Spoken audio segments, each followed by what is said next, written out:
Bonjour, bienvenue sur Congo Révolution. Vous êtes sur votre émission Santé et Bien-être. Je suis Sandra Mpoutou, présentatrice de votre émission. Avant de commencer la nouvelle émission de 2019, j'aimerais vous souhaiter une heureuse année 2019. Santé, prospérité et amour. Que Dieu vous bénisse abondamment et je suis ravie de vous retrouver de nouveau sur cette chaîne. Nous avons parlé dernièrement du diabète de type 1.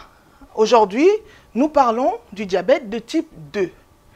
Alors, pour le diabète de type 2, je vais vous parler du mécanisme d'apparition, je vous parlerai des causes, je vous parlerai du diagnostic, des complications et pour finir, je vous parlerai aussi des conseils d'hygiène de vie et de conseils d'hygiène alimentaire.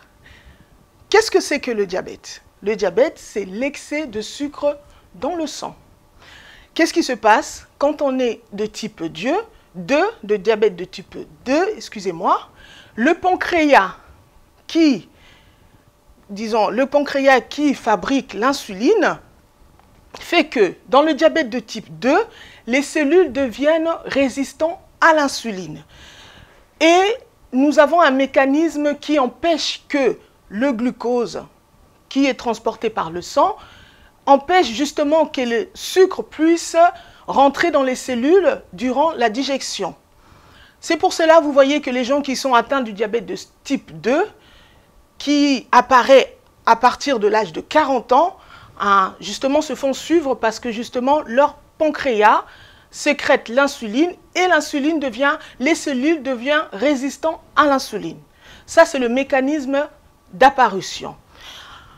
Pour les causes, je vais les détailler simplicitement. Vous avez les facteurs de risque génétiques.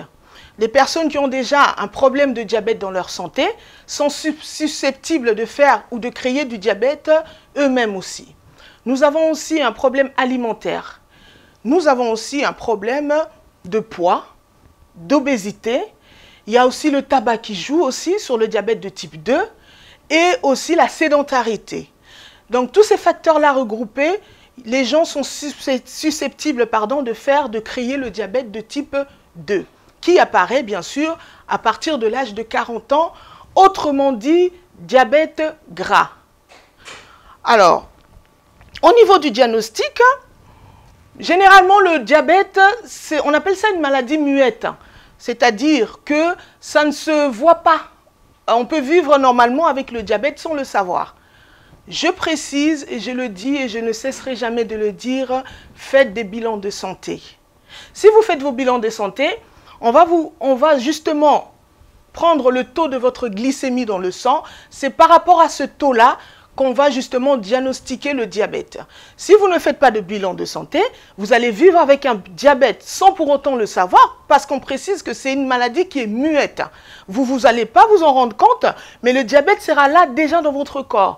Le diabète va progresser pendant 5 ans, pendant 10 ans, pendant 15 ans, pendant 20 ans.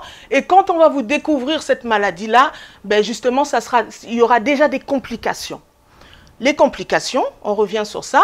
Les complications, je vais parler plus détaillé sur les complications qui se voient généralement, typiquement chez les personnes qui sont diabétiques. Vous avez les yeux, il y a des troubles visuels. À part les yeux, vous avez des problèmes de reins. Les problèmes de reins, c'est quoi? Vous avez des troubles qui sont de l'insuffisance rénale. L'insuffisance rénale, ça va toucher bien sûr vos reins. Et ensuite, ça va vous créer des problèmes de reins assez chroniques. À part les reins, les yeux, nous allons aussi citer le cœur, l'hypertension artérielle. Et toutes ces maladies-là sont créées, j'explique, par rapport à une hyperglycémie qui n'est pas du tout traitée. Et ensuite, pour finir, vous aurez des problèmes de nerfs. Qui dit problème de nerfs, dit des problèmes de neuropathie, dit aussi des problèmes de sensibilité, et dit aussi des troubles au niveau des jambes.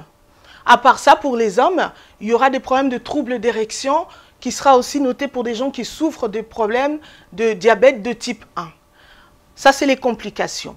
Je ne vais pas trop rentrer dans les détails parce que justement, je veux que notre émission soit assez courte, mais que vous arrivez à comprendre clairement les choses, c'est le plus important. Alors, par rapport aux complications, je viens de vous le dire.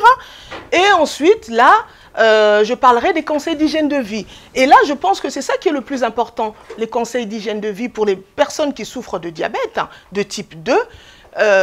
Vous avez votre diabète, vous êtes diagnostiqué en tant que diabète de type 2. Maintenant, qu'est-ce qu'il faut faire? Qu'est-ce que quand vous êtes diagnostiqué, vous faites votre bilan de santé où on découvre que vous êtes diabétique, la première chose à faire, justement, c'est d'aller voir un diabétologue. Automatiquement, le diabétologue va vous mettre dans une hygiène de vie assez correcte. Ça sera la première chose. Il va vous demander de faire un régime. Tout simplement, pourquoi? Parce que le pancréas se situe au niveau de l'abdomen. L'abdomen, c'est l'endroit où l'insuline travaille. Alors, si votre abdomen disons, vous avez des problèmes de poids, vous avez de la graisse au niveau de l'abdomen, le sucre, l'insuline ne va pas travailler correctement. Alors, la première chose qu'on va vous préconiser par les médecins, ça sera justement de faire un régime. Parce que le régime va faire que vous allez perdre du poids et votre diabète va être régulé. La glycémie, excusez-moi, va être régulée. L'hygiène de vie correcte, vous perdez du poids. 1 à 2 kilos par mois, c'est suffisant. Ne rentrez pas dans des régimes assez durs parce que justement, vous allez faire des hypoglycémies et ça aussi, c'est très dangereux. Vous vous empêchez de manger. Quand vous vous empêchez de manger, qu'est-ce qui se passe?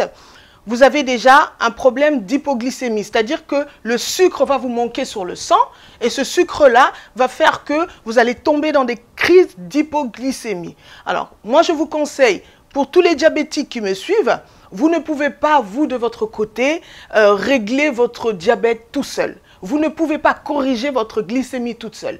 Je vous conseille d'aller voir des diabétologues, je vous conseille d'aller voir des diététiciennes, je vous conseille d'aller voir des endocrinologues. C'est très important. Alors, à part le régime, vous avez aussi le sport, vous avez aussi vous devez faire du sport, hein, parce que c'est aussi important d'avoir un rythme de vie assez sportif.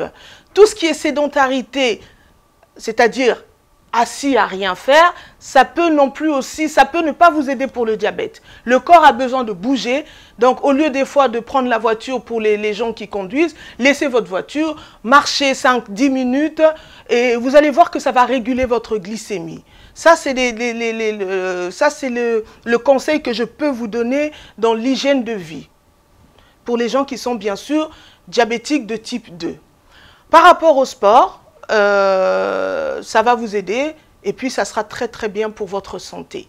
Au niveau de la santé, au niveau de l'alimentation, parce que un diabétique qui justement fait correctement, régule correctement, fait le sport bien sûr, régule correctement, fait son régime, quand il fait son régime, c'est qu'il régule correctement sa glycémie. Et il y a aussi une troisième chose que j'ai oublié de vous dire, vous allez prendre des médicaments antidiabétiques oraux, ça s'appelle. Hein. Ces médicaments-là auront justement pour but de vous insérer de l'insuline directement.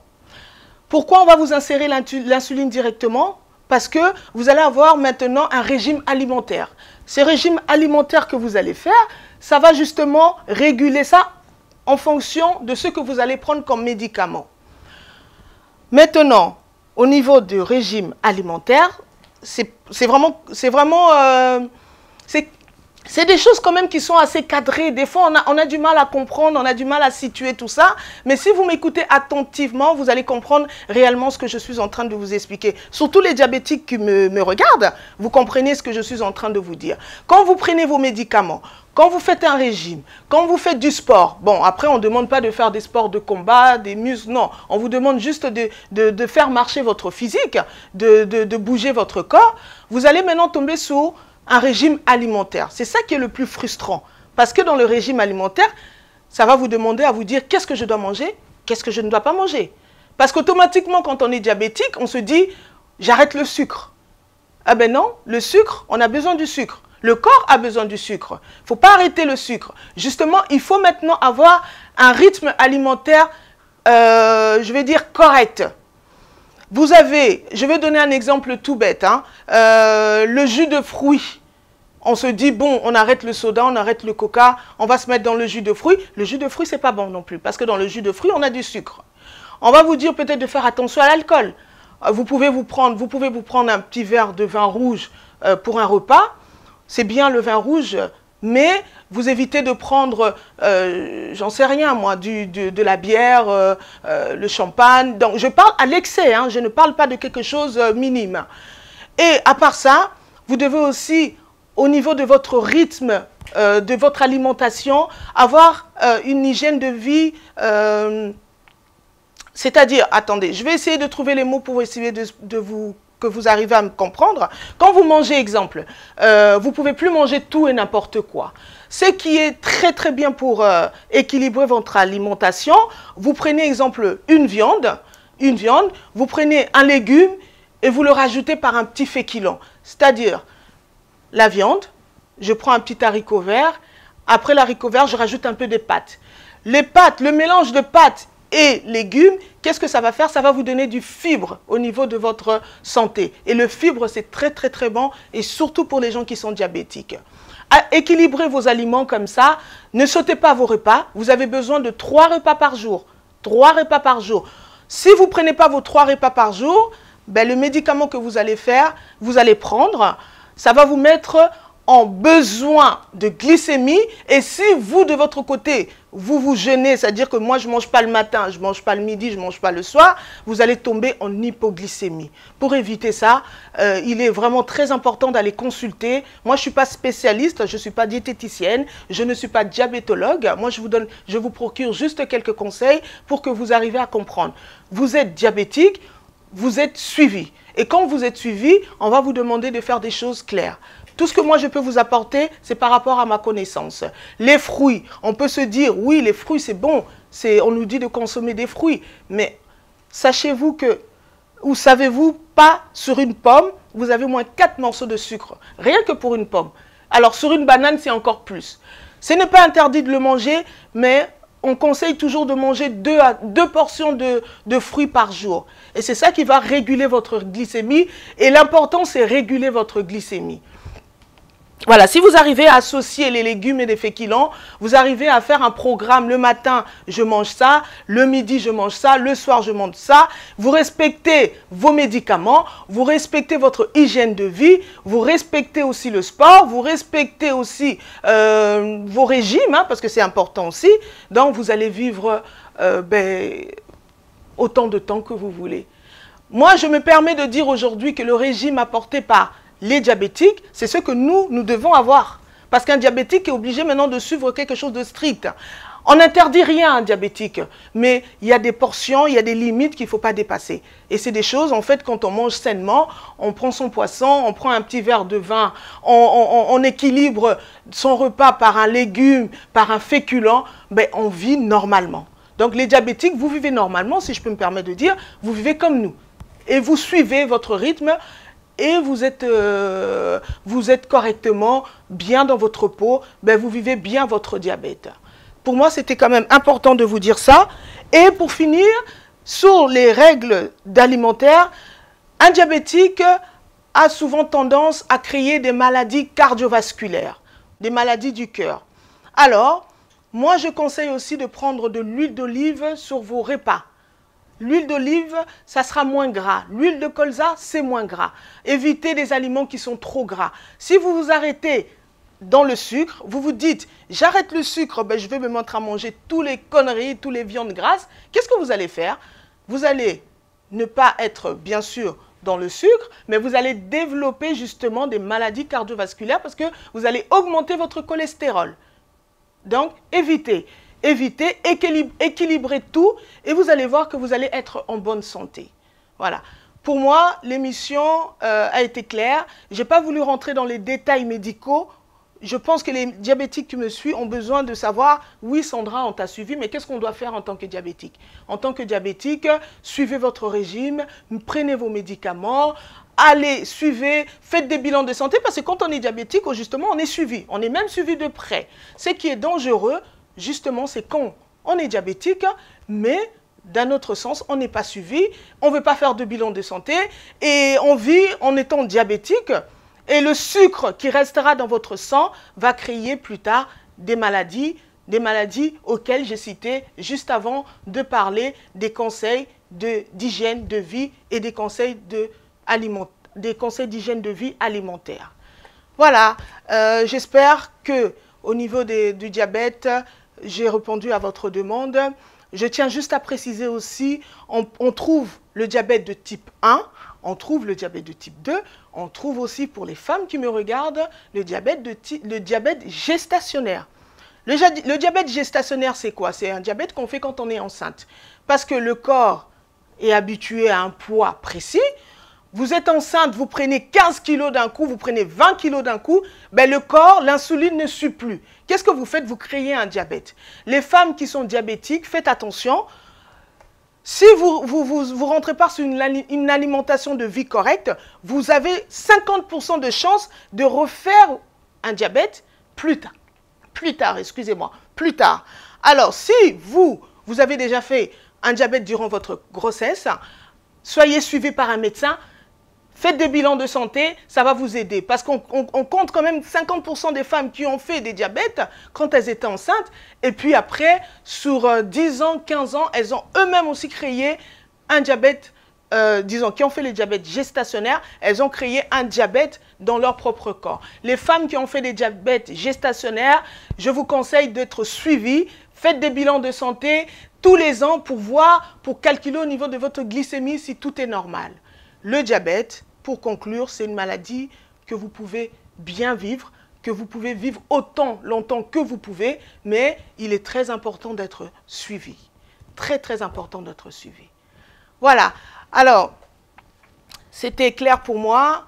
J'ai parlé du diabète. J'espère que ce sujet-là était important pour vous, hein, surtout pour les diabétiques qui m'ont suivi. Si vous avez des questions, n'hésitez surtout pas.